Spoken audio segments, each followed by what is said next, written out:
नमस्कार, इन खबर में आपका स्वागत है। कल बहुत दिनों बाद बीजेपी की राष्ट्रीय कार्यकारिणी की आमने सामने की बैठक हुई, जिसमें लिमिटेड उपस्थिति रही, लेकिन सबसे चौंकाने वाली मौजूदगी रही उत्तर प्रदेश के मुख्यमंत्री योगी आदित्यनाथ की।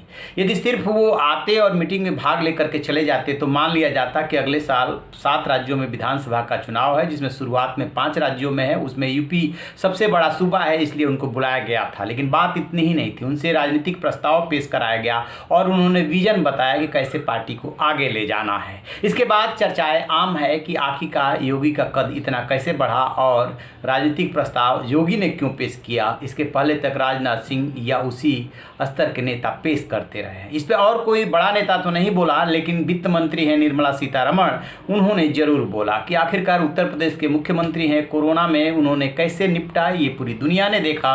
रोजगार का मामला रहा हो, कोरोना से निपटने का मामला रहा हो और मुद्दे रहे हो, वो योगी आदित्यनाथ ने बहुत अच्छा काम किया है, तो भला वो क्यों न राजनीतिक प्रस्ताव पेश करें। ये तो रहा औपचारिक जवाब, लेकिन हुआ क्या है दरअसल पूरी कहानी के पीछे जाएंगे तो यूपी की जीत न सिर्फ योगी के लिए बल्कि पूरी बीजेपी के लिए मायने रखती है। 2024-2022 के बाद बहुत ज़्यादा दूर नहीं रह जाएगा और बीजेपी के जो रणनीतिकार हैं, बड़े नेता हैं, उनका मानना ये है कि यूपी जब तक साथ नहीं देगा तब तक दिल्ली का रास्ता मुश्किल होगा। लिहाजा योगी कैसे उसमें इतना महत्वपूर्ण हुए, क्योंकि बैकवर्ड कार्ड भी खेला जा रहा है और भी नाम उछाले गए थे।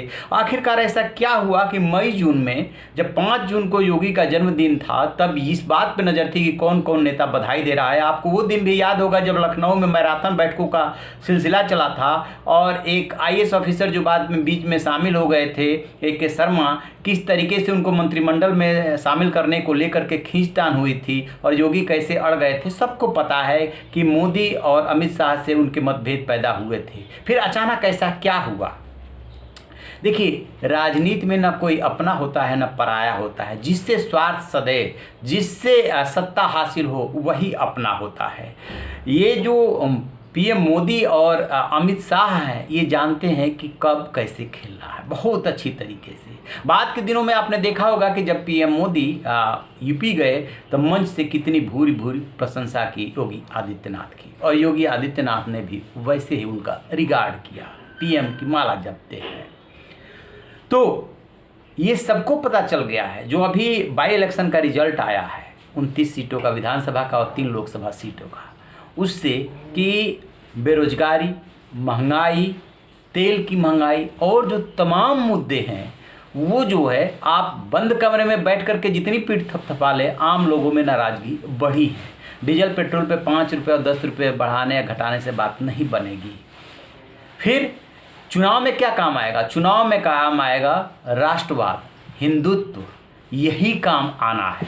और उस हिंदुत्व के खांचे में योगी से बड़ा चेहरा इस समय बीजेपी के पास नहीं है।